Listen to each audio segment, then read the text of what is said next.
Okay, so once again, good day everyone and welcome to our subject Bible Panorama.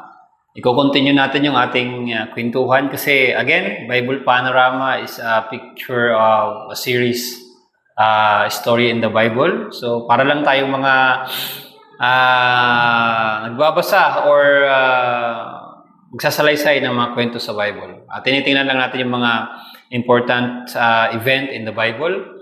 Last time, we tackled about the patriarchs or the three patriarchs, which is they are Abraham, Isaac, and Jacob.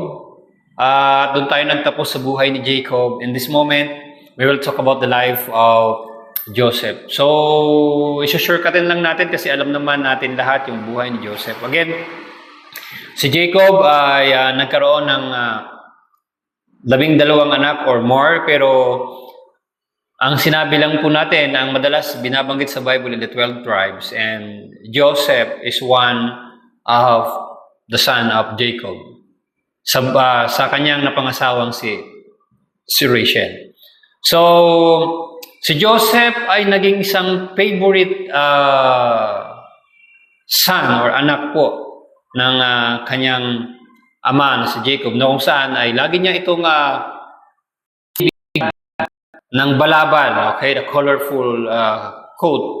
Ito po ay napaka-importante. At just to make this story na the migration of Israel sa Egypt. Okay, alam naman po natin from the beginning when Joseph was still young, nagkaroon siya ng dream. Okay? Kaya po ang ating pag-usapan ngayon ay the migration of Israel to Egypt at the redemption of Israel from Egypt at yung provision. So, the migration, the redemption, and the provision of Israel. Okay, so, mapapansin po natin, the migration. Bago po mamatay si Jacob, ay napunta po sila sa bayan ng Egypt na kung saan ay nandun po si Joseph na hindi po nila alam. Kasama po ng kanyang mga kapatid, mga anak, mga lahat po ng kanyang mga slave, isinama po doon at nagmuhay, nag-camp doon sa Egypt na kung saan ay binigyan din po sila ng lugar. Even Pharaoh, okay? Dahil po si Joseph, during the time, nagkaroon na po ito ng magandang posisyon doon sa bayan ng Egypt. At ginamit nga po siya ng Panginoon doon sa panahon ng, di ba, ang dream po niya, magkakaroon ng famine at magkakaroon po ng ilang taong tagutom. At during the time, kaya po sila pumunta doon sa Egypt, ay dahil mayroon nga pong tagutom. At yung mga anak niya, pinadala doon niya, pero hindi nila alam na nandun si Joseph. Kaya nga yung provision ng Lord sa pangako ng Diyos, mula sa pangako ng Diyos kay Abraham, kay Isaac, at kay Jacob, kahit po nandun sila sa Egypt, okay, alam naman po natin ng Egypt kung anong lugar to, okay? And we will see later on. So, nagkaroon po ng great provision. Even Pharaoh, binigyan sila ng pinakamagandang lugar doon sa Egypt. Okay? Kasama po ng kanyang mga kapatid. Okay, doon po sila nag-meet. Nagkaroon po sila ng isang madamdaming meetings or meet up once again. Sobrang miss na miss po ni Jacob ang kanyang anak o favorite son, sabihin po natin, na si Joseph. Okay? At doon din po nagkaroon ng forgiveness. Doon din po nagkaroon ng panibagong relationship. Nagpakilala si Joseph na siya po yung kapatid na binenta ng kanyang mga kapatid. Okay? Ngunit ganun pa man, si Joseph po ay naging maganda ang lugar at ang kanyang posisyon doon sa bayan ng Egypt. At siya po ang ginamit ngayon para makarating at magkaroon ng magandang lugar doon sa Egypt. But again, to move forward, when Jacob or Israel in his nation or the Israelites is in the Egypt, nung ang Pharaoh po ay namatay, nagkaroon po ng bagong leadership, another Pharaoh, okay? Namatay na po yung dating leadership. Nawala na po yun. Doon po nag-start yung Ito pong istorya na to ay kinikwento ko from Genesis chapter uh, uh, 46 and 47, okay? Chapter 46 and 47. Doon po yung istorya. I'm just reading. I'm just telling you the story, okay? And you have to read your Bible. Okay, so nung nandun na po sila, nagkaroon po ng twist ang istorya. Ginawa po silang slave. Alam po natin, pinahirapan po ang Israelite doon sa Egypt. Pinahirapan po yung lahi ng Israel. Maging si Joseph mismo bago mamatay, okay? Nagkaroon po ng isang paghihirap, sabihin po natin pananakop. Sabihin po natin talagang ginawa silang slave doon. At dahil po doon, mga kapatid, nung nandun po sila, nung nag-migrate sila doon, hindi naging maganda. Sa simula, maganda po ang simula nila nung nag-migrate sila doon, ang Israel. But in the later part, nung kanilang migration sa Egypt, hindi po naging madali. Sobrang mahirap po at masalamuot ang kanyang buhay. Kaya naman po pupunta tayo doon sa redemption and the provision. Tingnan po natin. Okay? Ito na po ay sa book of Exodus. So the redemption of Israel from the slavery in Egypt. Sabi po dito sa chapter 1 ng Exodus, beginning in verse 6 to 11. Verse 6, now Joseph and all his brothers and all that generation died. Okay, ibig sabihin po, namatay na po lahat. Yung brothers ni Joseph, yung mga generation, maging siya namatay. But the Israelites were exceedingly fruitful. They multiplied greatly, increased in numbers, and became so numerous that the land was filled with them. So dumami po yung lahi, nung mamatay na po yung mga first generation, okay, yung generation ni Joseph, kasama na po ni Joseph, ay mas dumami po, nag-increase yung number nila doon sa Egypt. Then the new king, as I said, a new Pharaoh, to whom Joseph meant nothing, came to power in Egypt. Look, he said to his people, the Israelites have become far too numerous for us. Come, we must deal shrewdly with them, or they will become even more numerous. And if war breaks out, we'll join our enemies, fight against us, and leave the country. So they put a slave master over them. Okay, sila po ay ginawa na nga pong slave to oppress them with forced labor. Okay, with forced labor. And they build Pithom and Ramesses as store cities for Pharaoh. Okay. So, sabi po dito yung redemption. Okay, yung redemption po ng Israel. Sa verse 6, therefore I say to Israel, I am the Lord. Okay? Verse Exodus 6:6, therefore I say to the Israel, I am the Lord, and I will bring you out from under the yoke of Egyptian. So, I will free you from being slave to them, and I will redeem you with an outstretched arm, with mighty acts of judgment. So, makikita po natin dito yung redemption ng Panginoon. Okay? At ano po yung nangyari sa redemption ng Panginoon? When God heard their cry, okay, napakinggan po ng Diyos ang kanilang iyak, ang kanilang pong paghihirap. Ang Diyos po ay ginamit, sino na po ngayon? Si Moises. Through Moises, okay, doon po nagsimula yung kwento in Exodus chapter 3 to 4. Nagpadala po ang Diyos ng plague sa Egypt. And the first plague po, ito po yung ginamit ng Panginoon ni Yahweh during the time para i-redeem. Again, we are talking about the redemption of Israel inside in Egypt. Ito po yung mga pangyayari. The first action that God did in Egypt para po makita ng king or ng Pharaoh na ang Diyos po ay kumikilos at buhay, God sent 10 plagues in Egypt. First is the waters of the Nile were turned to blood. So alam po natin ito na yung ilog po ay naging dugo, okay? And killing the fish and making the rivers, okay, undrinkable. And the second is a swarm of frogs came out from the river. So mula po doon sa river, lumabas po ang napakaraming palaka, okay? Filling homes in fields. So, bahay, maging mga fields, sobrang dami. Ito na po yung pangalawang plagues. And the third is the dust of the ground become gnats or lice, covering people and animals.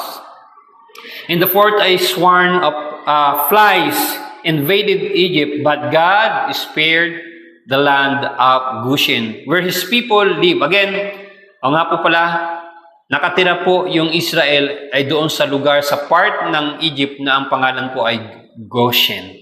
Okay, so makita po natin na nandun agad po yung redemption.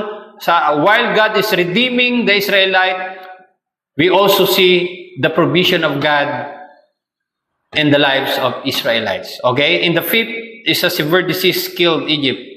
Okay, so alam po natin yung severe disease killed Egypt, livestock, but none belonging to the Israel. Ibig sabihin, sa Egyptian lang po yun, mga pag-aari ng Egyptian, pero ang Israelite po talaga nandun yung provision ng Diyos. And six is the boil broke out the skin of Egyptian and their animals. Seven is a devastating hailstorm, okay, mixed with fire, struck down crops, livestock, and people in the open. Grabe po, no? And the eighth, alam mo naman po natin to, is the locusts ate every green thing left after the hail. Okay, and the nine is the darkness covered Egypt for 3 days. Grabe, no? Through the Israelites still had light where they live. So sila po ay nadidiliman ng Egyptian, pero sa lugar po ng Goshen ng Israel ay liwanag. Grabe yung provision ng Panginoon. And finally, the death of firstborn struck every Egyptian household, from Pharaoh's place to the lowest servant, but the Israelites were spared through the blood of the Passover lamb. Again, nakita po natin yung pinakalas na plagues na pinadala, okay, ay ang kamatayan. Kaya nga po, ang ginawa po doon ay kailangan po ang bawat family ay meron po silang blameless lamb na papatayin at ipupunas po yung dugo sa mga doorposts. At lahat po ng may dugo sa doorpost o sa hambanan ay sila po yung lalampasan ng kamatayan. Okay? So again, the redemption. So Pharaoh resistance.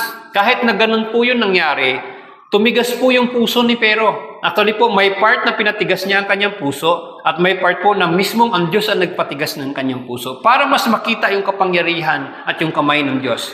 So, in Exodus chapter 8 verse 15, and 8 verse 32, ay yung makikita po natin yung talagang siya mismo yung nagpatigas ng kanyang puso. At yung Exodus chapter 9 verse 12, nakikita po natin na God hardened his heart.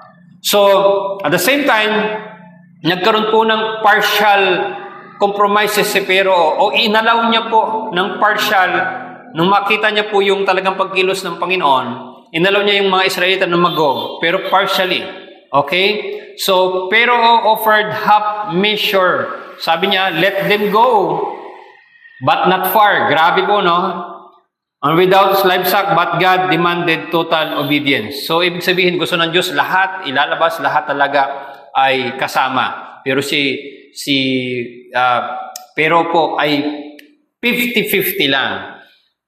Ultimate break, only after the death of the firstborn of the Passover did Pharaoh let Israel. So talaga nagkaroon po ng ultimate break sa puso. Nakita niya talaga yung pagkilos ng Diyos. At doon pa lang po talaga hinayaan ni Pharaoh na mag-go ang Israel. Okay? After the 9, as I said a while ago, after the 9 plagues, yung pinakalas is the great plagues. Yung pong pagpapatayin, dadaan talaga ang kamatayan. Doon sa mga walang dugo, walang protection of the blameless lamb, blood and doorpost, talaga pong dadaan ang kamatayan. But God gave Israel specific instruction in Exodus chapter 12. Its family, sabi po niya, was to choose. Okay? Its family ng Israel. Its family was to choose a spotless lamb, killed it at twilight, and smear it blood, the doorpost into the home. So, ibig sabihin, lintel of the home. Ito po yung sinasabi ko sa inyo kanina, na sa Exodus chapter 12, kilala po itong chapter 12 bilang tinatawag the Passover. Okay? So, the night the Lord passed through Egypt, where He saw the blood, he passed over that house, sparing the firstborn inside. But in home without the blood, the firstborn of human animals die. From Pharaoh's place to the poorest home, okay? The sound of grief filled in Egypt, and Pharaoh finally told Moses and the Israelites to leave immediately. Doon pa lang po talaga, grabe po yung tigas ng puso ni Pharaoh. So, ito na po tingnan po natin crossing the Red Sea. Tingnan pa rin po natin yung redemption ng Diyos at ang kanyang provision. After the Pharaoh let Israel go, he changed his minds once again and pursued them with his chariots and army. While they are on their way, again, the Pharaoh changed his mind once again and pursued them.